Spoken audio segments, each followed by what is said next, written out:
Now, at last, we found out exactly why Meghan Markle and Prince Harry were called grifters, talentless, and more importantly, they were set to be exposed as part of their Spotify deal. This truly is fascinating. Let me explain. Hi, good morning. Neil Sean here in the very heart of London. Nice to have your company on a beautiful, crisp winter's autumn day, whatever you want to call it. Looks nice though, doesn't it? Yeah. All the leaves. I hate the leaves though, don't you? When they all fall off, trees look bare. It's a bit like makeup, isn't it? Never want to be seen without that, do you? You know what I'm saying, ladies? Yes. Oh, I can see you. Don't you try and hide away. Put that Wincy head flat down. I can see. Absolutely. And well, you're forgiven. It's late at night. And for those that are just getting up, I hope you have a wonderful day, whatever you're doing. Do look after yourselves, as I often say. Now, back as ever to your roll story of the day. As you know, Harry and Meghan picked up, as we told you recently, a lot of loot, from Spotify. Incredible when you think, because as I've often said before, I've never been that lucky. Literally, you have to work hard to get into media, and now you're met with very young producers who have no idea, and I don't mean that in a cruel way, but they've no idea what makes a story unless it's on, social media. They don't want to know. So, you kind of battle in that corner. But it's interesting because they got, given millions on the basic strength of his name. Simple as that, his name only.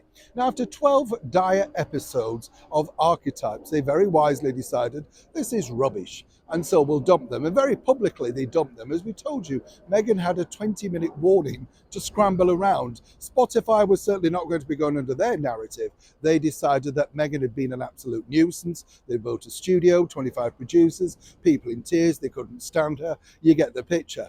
Now, moving forward, you see, in order to try and salvage that, they decided, well, they would be open to one or two maybe special ideas.